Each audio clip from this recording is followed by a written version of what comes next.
Isang malugod na pagbati po mula sa Our Lady of Fatima Credit Cooperative. Narito po kami ang Election Committee or ELECOM ng kooperatiba. At narito kami upang formal at opisyal na isara ang filing ng Certificate of Candidacy para sa susunod na election sa 2025. Narito rin po kami upang bigyan kayo ng mga panuntunan at mahalagang paalala para sa gaganating ARGAM sa taong 2025.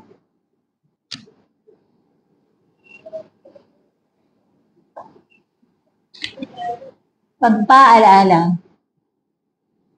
Ang sistemang ating sinasagawa ay opisyal na nag-aprobahan na ng 38th General Assembly, kung kaya't ito ay pagpapatuloy na.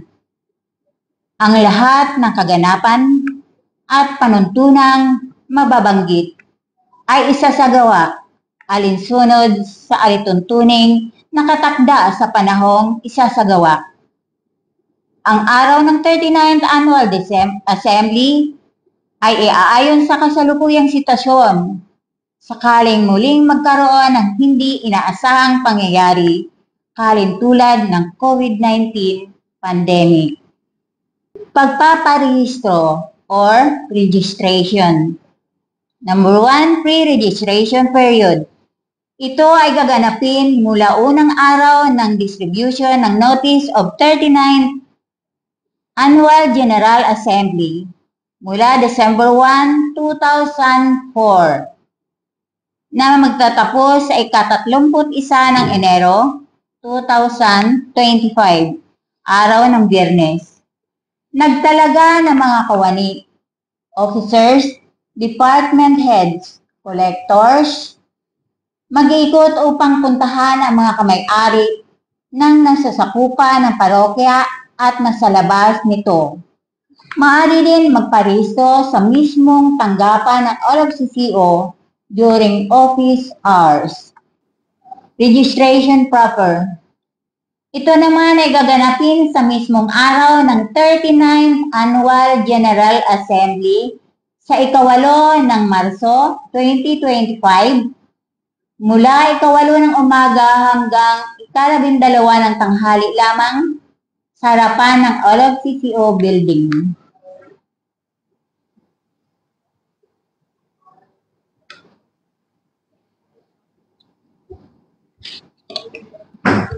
Gabay at sistema ng halalan election guidelines and procedures. Pre-election period. Matapos maisagawa ang course for eligible officers, ay isasagawa na ang pre-election period mula sa ika-3 hanggang ika-21 ng Pebrero 2025. Online via OLOG-CCO website na makikita ang link sa ologcco.com.ph o sa tanggapan ng OLOG-CCO para sa mga hindi nakaboto ng via online. Abangan ang ipadadalang text message para sa instruction sa kung ano ang dapat gawin. Sa election proper naman po, ito po ay gaganapin sa mismong araw ng 39th Annual General Assembly mula po 8 ng umaga at hanggang alas 12 ng tanghali. Sa harap din po mismo ng OLOG-CCO building. Sa paraan po naman ng pagboto, during pre-election at election proper ay via online sa pagmagitan ng OLOG-CCO website ng ologcco.com.ph, computerized or cellphone po, para sa pre-election at election proper. Sa bilang naman po ng pagboto, dahil ito ay computer at generated via OLOG-CCO website, kung kaya't sa pagsasara ng registration ay madaling mabibilang ang mga boto na isinasagawa sa panahon ng pre-election at election proper.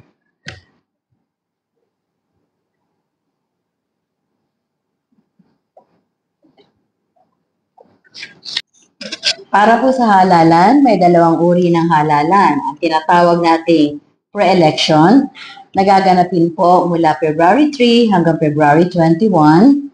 At ganun din naman po yung actual election o yung tinatawag nating election proper. At ito ay sa mismong araw ng 39th General Assembly. Ito po ay gaganapin sa March 8, 2025. Sa lamang pong paalala, ang mga kasapi ng kooperatiba ay makakakuha ng stub number 1, kinapapalooban ng pagkain, at ang number 2, kinapapalooban ng mga souvenir items, yung tinatawag nating annual report at saka yung t-shirt. Pero po ang lahat ng NICS, yung tinatawag nating members in good standing, 5 po ang makukuha nilang stub. Yung meal, yung souvenir, yung raffle, yung grocery, at yung pong balota para sa pagboto. Para naman po sa gaganaping raffle. Ang raffle po ay gaganapin sa mismong araw ng RGAM, sa March 8, 2025. May dalawang pamamaraan din po para sa pag-attend ang mga kasapi. Yung una ay sa face-to-face, no? Doon po tayo mismo sa pagganap, sa gaganaping asembleya. At lahat po ng matatawag para sa raffle ay makukuha ang kanilang mga premyo. Yung iba naman po ay pwedeng umattend online na magagawa niya sa pamamagitan ng pag-login sa link ng kooperatiba, yung allofco.com.ph, nandun po ang Zoom link. At kinakailangan naman sa pagdatawag ang inyong pangalan sa panahon ng raffle, kayo ay naka-online para sa ganon ay makuha niyo po ang inyong raffle prize. Bilang pagtatapos, sa bisa po ng kapangyarihang iginawad sa amin ng General Assembly, kami ang Elections Committee ay formal at opisyal na isinasara ang filing ng Certificate of Candidacy para sa susunod na taunang eleksyon sa 2025 at ngayon ay isinasara namin sa ganap na ika-12 ng tanghali, ika-27 ng Disyembre, taong 2024. Maraming salamat po. Naasahan namin na tayo magkikita-kita sa ika-8 ng Marso para sa ating Annual Regular General Assembly ng ating Our Lady of Fatima Credit Cooperative.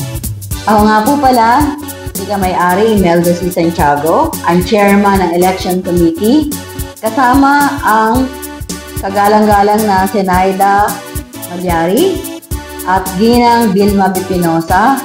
Lubos kaming nagpapasalamat sa inyo at inaasahan namin ang inyong malugod na pagdalo sa ika-39 na Annual Regular General Assembly ng Our Lady of Fatima Credit Cooperative. Magkita-kita po tayo doon. Salamat po.